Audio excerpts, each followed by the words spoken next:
Hi all ಎಲ್ಲರೂ ಹೇಗಿದ್ದೀರಾ? Welcome back to my channel Anu Gowda. ಇವತ್ತು ಮನೇಲಿ ಪಾಸ್ತಾ ರೆಸಿಪಿ ಮಾಡೋಣ ಬನ್ನಿ. ನಾನು ಯಾವ ಥರ ಮಾಡ್ತೀನಿ ಅಂತ ತೋರಿಸ್ತೀನಿ. ಮೊದಲಿಗೆ ಗ್ಯಾಸ್ ಹಚ್ಕೊಂಡು ನಾನೊಂದು ಅರ್ಧ ಕೆ ಜಿ ಪಾಸ್ತಾ ತೊಗೊಂಡಿದ್ದೆ. ಅದಕ್ಕೆ ಸ್ವಲ್ಪ ರುಚಿಗೆ ತಕ್ಕಷ್ಟು ಉಪ್ಪು, ಒಂದು ಸ್ವಲ್ಪ ಆಯಿಲ್ ಹಾಕ್ಬಿಟ್ಟು ಒಂದು 10 ನಿಮಿಷ ಬೇಯಕ್ಕೆ ಬಿಡಬೇಕು. ಆಯಿಲ್ ಹಾಕೋದ್ರಿಂದ ಅದು ಒಂದಕ್ಕೊಂದು ಒಂಟಲ್ಲ, ಚೆನ್ನಾಗಿ ಬಿಡಿ ಬಿಡಿಯಾಗಿ ಬರುತ್ತೆ. ಇನ್ನೊಂದು ಕಡೆ ಗ್ಯಾಸ್ ಹಚ್ಕೊಂಡು ಅದಕ್ಕೆ ಒಂದು 4ರಿಂದ 5 ಟೇಬಲ್ ಸ್ಪೂನ್ ಆಯಿಲ್ ಹಾಕ್ಬಿಟ್ಟು ಅದು ಕಾಯೋವರೆಗೂ ಮಸಾಲೆ ತೋರಿಸ್ತೀನಿ ಬನ್ನಿ. ನಾನು ಪಾಸ್ತಾಗೆ ಏನೇನು ಹಾಕ್ಕೊತೀನಿ ಅಂತ. ಎರಡು ಈರುಳ್ಳಿ, 2 ಟೊಮೊಟೊ, ಮತ್ತು ಸ್ವಲ್ಪ ಶುಂಠಿ ಬೆಳ್ಳುಳ್ಳಿ ಸಣ್ಣದಾಗಿ ಕುಯ್ಕೊಂಡಿದ್ದೀನಿ. 2 ಹಸಿಮೆಣಸಿನ್ಕಾಯಿ, ಸ್ವಲ್ಪ ಕ್ಯಾಪ್ಸಿಕಮು. ಈಗ ಆಯಿಲ್ ಕಾಯ್ದಿದೆ.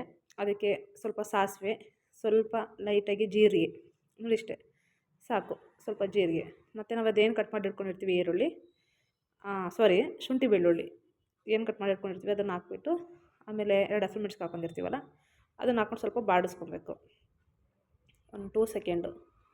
ಅದು ಬೇಗ ಫ್ಲೇವರ್ ಬಿಡುತ್ತೆ. ಅದಾಗಿದ ತಕ್ಷಣ 2 ಈರುಳ್ಳಿ ಕಟ್ ಮಾಡಿರ್ತೀವಲ್ಲ ಅದನ್ನು ಹಾಕ್ಕೊಂಡು ಅದನ್ನು ಸ್ವಲ್ಪ ಬಾಡಿಸ್ಕೊಬೇಕು. ಚೆನ್ನಾಗಿ ಈರುಳ್ಳಿ ಬೇಯಬೇಕು. ಈರುಳ್ಳಿ ಬೆಂದಷ್ಟು ಪಾಸ್ತಾ ತುಂಬ ಟೇಸ್ಟಿಯಾಗಿ ಬರುತ್ತೆ ಫ್ರೆಂಡ್. ನಾನು ಮಾಡೋದು ಈ ಥರ ಇರುತ್ತೆ. ಒಂದ್ಸಲ ಟ್ರೈ ಮಾಡಿ ನನಗೆ ಹೇಳಿ ಯಾವ ಥರ ಬಂತು ಅಂತ. ಆಮೇಲೆ ಅದೇನು ಟೊಮೊಟೊ ನಾವು ಕಟ್ ಮಾಡಿ ಇಟ್ಕೊಂಡಿರ್ತೀವಲ್ಲ 2 ಟೊಮೊಟೊ ಅದನ್ನು ಹಾಕೊಂಬಿಟ್ಟು ಅದಕ್ಕೆ ಸ್ವಲ್ಪ ಲೈಟಾಗಿ ಸ್ವಲ್ಪ ಉಪ್ಪು ಹಾಕೊಂಬಿಟ್ಟು ಮಿಕ್ಸ್ ಮಾಡಬೇಕು. ಒಂದು 2 ನಿಮಿಷ ಚೆನ್ನಾಗಿ ಬೆಂದಾದ್ಮೇಲೆ ರುಚಿ ತಕ್ಕಷ್ಟು ಉಪ್ಪು, ಆಮೇಲೆ ಸ್ವಲ್ಪ ಖಾರದ ಪುಡಿ, ಸ್ವಲ್ಪ ಧನಿಯಾ ಪುಡಿ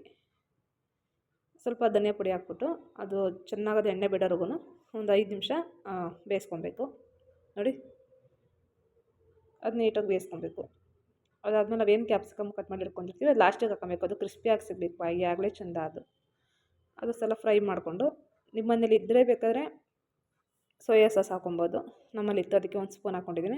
1 spoon soya sauce, 1 spoon tomato sauce, 2 ಹಾಕ್ಬಿಟ್ಟು ಒಂದು ಮಿಕ್ಸ್ ಕೊಟ್ಬಿಟ್ಟು ನಾವು ಅದೇನು ಪಾಸ್ತಾ ಎಲ್ಲ ರೆಡಿ ಮಾಡಿ ಇಟ್ಕೊಂಡಿರ್ತೀವಲ್ಲ ನೋಡಿ ಆಗಿದೆ. ಸ್ವಲ್ಪ ತಣ್ಣೀರಲ್ಲಿ ನೆನೆಯಕ್ಕೆ ಬಿಟ್ಬಿಟ್ಟು ಅದನ್ನು ಇವಾಗ ಇದಕ್ಕೆ ಮಿಕ್ಸ್ ಮಾಡಬೇಕು.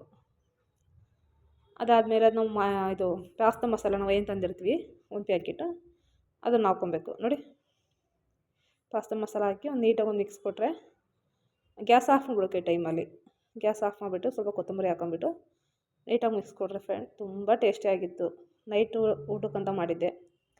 ಅರ್ಜೆಂಟಿಗೆ ಇದೊಂದೆಲ್ಲ ಆಗೋದಂತ ಬೇಗ ಮಾಡಿದ್ದೆ. ನಮ್ಮಲ್ಲಿ ಎಲ್ಲರೂ ಇಷ್ಟಪಟ್ಟು ತಿಂದರು. ನನ್ನ ವಿಡಿಯೋ ಇಷ್ಟ ಆದರೆ ಕಮೆಂಟ್ ಮಾಡಿ, ಲೈಕ್ ಮಾಡಿ, ಶೇರ್ ಮಾಡಿ, ಸಬ್ಸ್ಕ್ರೈಬ್ ಮಾಡ್ಕೊಳ್ಳಿ ಫ್ರೆಂಡ್.